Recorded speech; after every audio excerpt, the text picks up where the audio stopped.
جمعہ کے دن یہ خاص صورت آپ پڑھ لیں، اللہ رب العزت آپ کو ایسی جگہ سے دولت عطا فرمائے گا جو آپ کے وہم و گمان کے اندر بھی نہیں ہوگی۔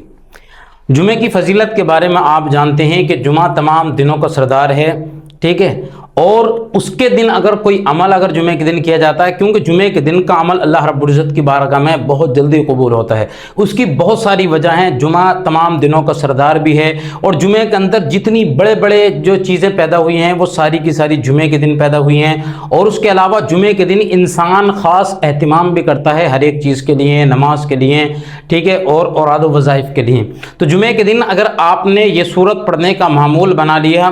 اور وہ سورت کون سی ہے؟ سورہ واقعہ۔ سورہ واقعہ کے بارے میں حضرت عبداللہ ابن مسعود رضی اللہ تعالیٰ عنہ فرماتے ہیں کہ اگر کسی نے جمعہ کے دن اس سورت کو پڑھنے کا اہتمام کرنا شروع کر دیا، اپنا معمول بنا لیا، اور اسے ہر روز پڑھیں، سورہ واقعہ کو اگر ہر روز پڑھیں گے، اس سورت کے بارے میں آتا ہے کہ یہ مالدار بنانے والی سورت ہے، یہ لوگوں کو جو ہے وہ مال عطا کرنے والی ہے، ان کے کاروبار کے اندر خیر و برکت کرنے والی ہے، دکان کے اندر خیر و برکت کرنے والی، اور ایسی جگہ سے سورہ واقعہ پڑھنے والے کو اللہ رب العزت دولت عطا فرماتا ہے جہاں اس کے وہم و گمان کے اندر نہیں ہوتا ہے۔ اور آقا کریم صلی اللہ تعالیٰ علیہ وسلم نے بہت ساری حدیثوں کے اندر فرمایا ہے کہ رات کو نماز مغرب کے بعد میں یا نماز عشاء کے بعد میں ایک مرتبہ سورہ واقعہ کی تلاوت کر لیا کرو، کیونکہ اس کے بارے میں لکھا ہوا ہے کہ اس سورت کو سورہ غنا بھی کہا جاتا ہے۔ یہ سورہ غنا بھی اسے کہا جاتا ہے، یعنی مالدار بنانے والی سورت۔ تو سورہ واقعہ آپ ہر روز تلاوت کرنے کی اپنی عادت بنا لو، یقیناً پروردگار عالم اس کی وجہ سے آپ کو مالداری عطا فرمائے گا۔ اور اگر خاص جمعے کے دن پڑھنے کا معمول بنائیں گے تو حضرت عبداللہ ابن مسعود بھی اس کے بارے میں فرماتے ہیں، اور اعلیٰ حضرت امام احمد رضا فاضل بریلوی رحمۃ اللہ علیہ نے فرمایا کہ جو شخص روزانہ یا ہر جمعے کو اگر سورہ واقعہ پڑھنے کی اگر جو ہے وہ عادت بنائے گا، اللہ رب العزت اس کے کاروبار کے اندر بے پناہ برکت عطا فرمائے گا، اس سے غریبی کو، فقر فاقہ کو، جو اس سے مطلب جو ہے تنگ دستی آئی ہے، اس کو دور فرما دے گا۔ اور سورہ واقعہ کی تلاوت کرنے والا کبھی بھی فقیر نہیں ہو سکتا، یا کبھی بھی اس کے پاس سے دولت کی کمی نہیں ہو سکتی۔ اس کے بارے میں بہت سارے محدثین فرماتے ہیں، امام جلال الدین سیوطی رحمۃ اللہ علیہ نے بھی فرمایا، اور یہ کتاب در منصور کے اندر بھی لکھی ہوئی ہے۔ اور اس کے بارے میں حضرت علی کرم اللہ وجہ الکریم بھی فرماتے ہیں کہ اے لوگو، تم جو ہے سورہ واقعہ کی تلاوت کرنے کی عادت بنا لو، اللہ رب العزت آپ کو ایسی جگہ سے دولت عطا فرمائے گا کہ جو آپ کے وہم و گمان کے اندر نہیں ہوگی۔ اب ہم جو ہے پڑھنا بھی ہمیں کچھ نہیں ہے، نمازوں سے ہم دور رہتے ہیں، اور اوراد و وظائف سے دور رہتے ہیں، قرآن مقدس کی تلاوت سے بھی دور رہتے ہیں، اور ہم کوئی بھی ایسا نیک عمل کرنے کی کوشش نہیں کرتے ہیں کہ جس کے سبب اللہ رب العزت ہمیں جو ہے وہ مال عطا فرمائے، یا ہمارے اوپر رحم نازل فرمائے، یا ہمیں اللہ رب العزت ہمارے گھروں کے اندر برکت نازل فرمائے۔ کرنا بھی کچھ نہیں ہے، اللہ رب العزت ویسے ہی ہمیں عطا فرما دے، تو ایسا کبھی نہیں ہوتا ہے کہ ہم کریں بھی کچھ نہیں اور اللہ رب العزت ویسے بھی عطا فرما دے۔ ہم جس جگہ پر پریشان ہوں، اپنی دکان کو لے کر پریشان ہوں، کاروبار کو لے کر پریشان ہو، یا گھر بار کو لے کر پریشان ہو، یہ تنگ دستی بہت زیادہ آ چکی ہے، ایک مرتبہ پروردگار عالم کی بارگاہ کی طرف آپ رجوع کرو، رب کی بارگاہ کے اندر جاؤ، یقیناً کبھی بھی وہ دربار ایسا ہے کہ اس دربار سے کبھی مایوسی آپ کو ہو ہی نہیں سکتی، اور کبھی ایسی نوبت ہی نہیں آئے گی کہ آپ رب کی بارگاہ میں جاؤ اور رو کر گڑ گڑا کر التجائیں کرو، پروردگار عالم آپ کی اس چیز کو قبول نہ فرمائے، آپ کی التجا کو جو ہے وہ قبول نہ فرمائے، اور آپ کی جو ہے وہ حاجت کو پورا نہ فرمائے۔ کرنا کیا ہے؟ جمعہ کا دن جب آئے تو جمعہ کے دن آپ سارے کام کرتے ہیں، اور اس کا الگ اور بہت بڑا فائدہ ہے جمعہ کے دن کوئی بھی عبادت کرنے کا، کیوں تو ایک تو جمعہ کا دن ایک ایسا تمام دنوں کا سردار ہے، تمام بڑی جتنی چیزیں پیدا ہوئیں وہ جمعہ کے دن پیدا ہوئیں، اور جمعہ کے دن خاص انسان جو ہے وہ غسل کرتا ہے نماز کے لیے، تو اس کا صبح سے ہی اس کی نیت رہتی ہے کہ جمعہ پڑھنا ہے، تو اس دن درود پاک بھی پڑھتا ہے، اوراد و وظائف بھی پڑھتا ہے، اور جمعے کے دن میں ایک ساتھ ایسی بھی آتی ہے کہ اس ساتھ میں اللہ رب العزت کبھی بھی کسی کی دعا کو، کبھی بھی کسی کی حاجت کو جو ہے وہ رد ہی نہیں فرماتا ہے۔ تو اب جمعے کے دن سارے کام یہ آپ کرتے ہی ہو، لیکن جمعے کے دن آپ جو ہے جمعہ کی نماز پڑھنے کے بعد میں آؤ، یہ بعد نماز عشاء اگر آپ چاہو تو वज़ू आपका बना हुआ है तो ठीक है, अगर नहीं है तो वज़ू बनाओ, कुरान मुक़द्दस में सूरह वाक़िया की तिलावत करो। सूरह वाक़िया सूरह रहमान के बाद में जो है, जब सूरह रहमान ख़त्म होती है तो इज़ा वक़अतिल वाक़िया लैसा लिवक़अतिहा काज़िबा, ये जो सूरत है, इस सूरत को आप जो है मुकम्मल एक मरतबा पढ़ें। पहले 3 मरतबा दुरूद पाक पढ़ें, फिर उसके बाद में सूरह वाक़िया पढ़ें, और उसके बाद में फिर 3 मरतबा दुरूद पाक पढ़ें, और रब तबारक व तआला की बारगाह के अंदर अपने रो रो कर गिड़गिड़ा कर अल्लाह की बारगाह में इल्तिजाएं करें अपने कारोबार के लिए, अपने घर बार के लिए। अगर आपका दुकान, आपकी दुकान बिल्कुल नहीं चल रही है, कारोबार के अंदर बहुत ज़्यादा तंगदस्ती है, किसी भी कारोबार के अंदर, किसी भी काम के अंदर अगर आप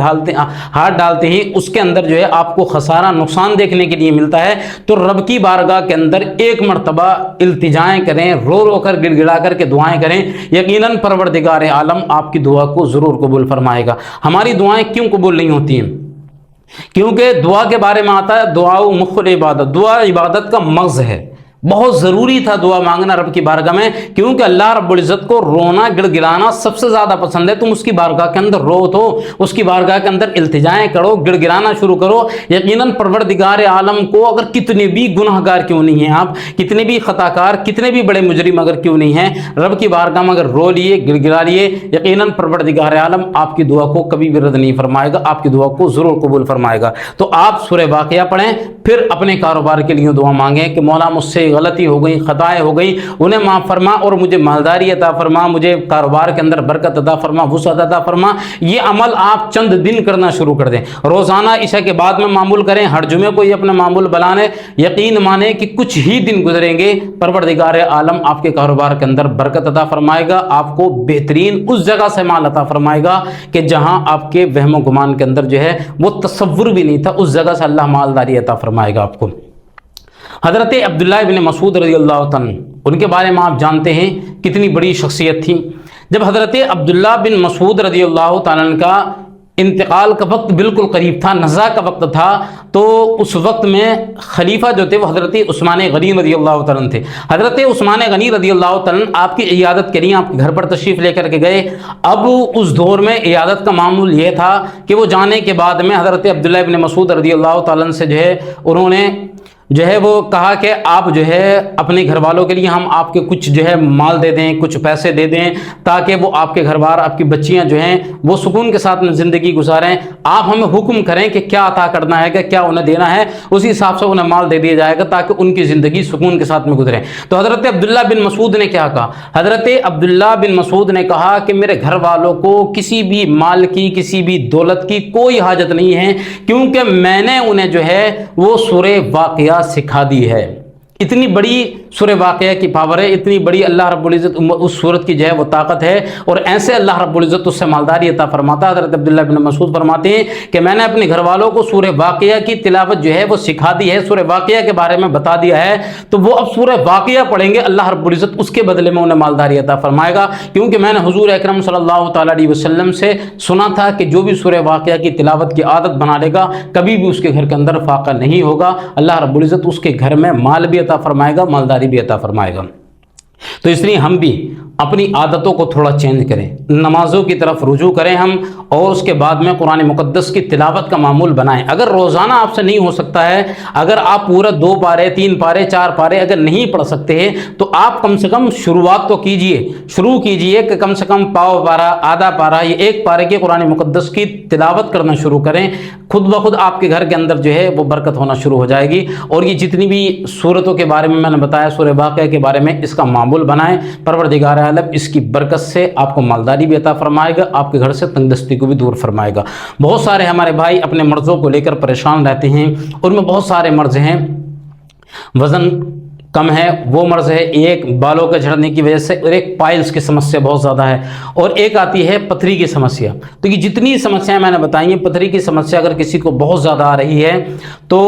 अगर आपके 14-15 mm तक की भी अगर पथरी है, तो 1 महीना हमारा नुस्खा इस्तेमाल कर लें, इंशाल्लाह 1 ही महीने के अंदर वो पथरी आपके निकल कर जो है वो बाहर आ जाएंगी, आपकी जो है वो समस्या परेशानी दूर हो जाएगी। इतना ज़बरदस्त जो है वो दवाई का फार्मूला है, इतना ज़बरदस्त दवाई जो है वो काम करती है और ज़्यादा लंबा चौड़ा खर्चा भी नहीं बैठेगा, क्योंकि जहाँ पर आप ऑपरेशन कराते हैं पथरी के लिए, निकलवाते हैं, स्टोन वगैरह के सिलसिले में बहुत ज़्यादा परेशान रहते हैं और दर्द उठता है तो उससे तकलीफ़ें बहुत ज़्यादा होती हैं, तो इस दवाई को इस्तेमाल कर लें, इंशाल्लाह हमारी बहुत ज़्यादा आपको जो है वो फ़ायदा हासिल होगा। और बाकी आपको पाइल्स की समस्या हो या बालों के लिए अगर आपको कोई दवाई चाहिए हो, ये वज़न अगर जिनका बहुत कम हो उसके लिए अगर दवाई चाहिए हो तो हमसे ज़रूर रब्ता कर लें, इंशाल्लाह आपको बेहतरीन रिज़ल्ट वाली दवाइयाँ मिलेंगी।